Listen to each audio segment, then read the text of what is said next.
Bonjour à toutes et tous, aujourd'hui nous allons parler d'un problème que l'on a ou pas, mais qui est nécessaire à comprendre. Vous avez des gens aujourd'hui qui ont des chiens dits catégorisés, qui ont une obligation de porter la muselière. Et puis il y en a d'autres qui ont besoin de muselière pour le voyage ou pour toute autre raison. Eh bien nous allons apprendre ce qu'est une muselière. Déjà, la première chose importante à savoir, c'est que celle-ci, voilà, celle qui scratch, qu'elles soient en cuir, en toile, peu importe, ce ne sont pas des muselières, ce sont des muserolles. Et les muserolles, elles ne sont pas très bonnes pour le chien. Une vraie muselière, c'est fermé par le devant. Vous voyez, celle-ci est une muselière et comme vous pouvez le constater, elle est fermée devant. Donc, la muserolle, c'est pas bien et je vais vous dire pourquoi ce n'est pas bien.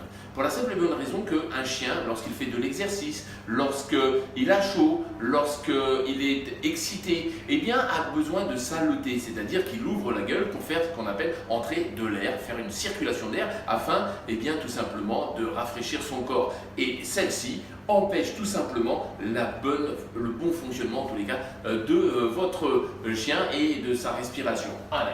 La muselière, eh bien, souvent, en fait, les gens, quand ils achètent une muselière, eh bien, attrapent le chien et hop, ils lui collent la muselière. Moi, je vais vous donner l'astuce pour faire en sorte que le chien, eh bien, adhère à la muselière, qu'il aime la muselière. Alors, comment on fait? Eh bien, on va commencer à mettre soit du fromage à l'entrée et du fromage au fond, soit du pâté à l'entrée et du pâté au fond, etc. Quelque chose, en fait, d'attrayant pour le chien.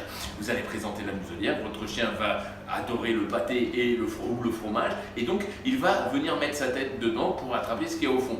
Et puis vous lui enlevez. Vous recommencez la manœuvre, on va rester un petit peu plus longtemps avec le chien qui a la muselière. Et puis on recommence la manœuvre, et ainsi de suite. Le but, vous l'avez compris, c'est de garder la muselière le plus longtemps possible. Et puis vous allez voir ce qui va se produire, eh bien un véritable miracle. Votre chien, quand vous présenterez la muselière, va venir tout seul mettre la tête à l'intérieur. A très bientôt pour une prochaine.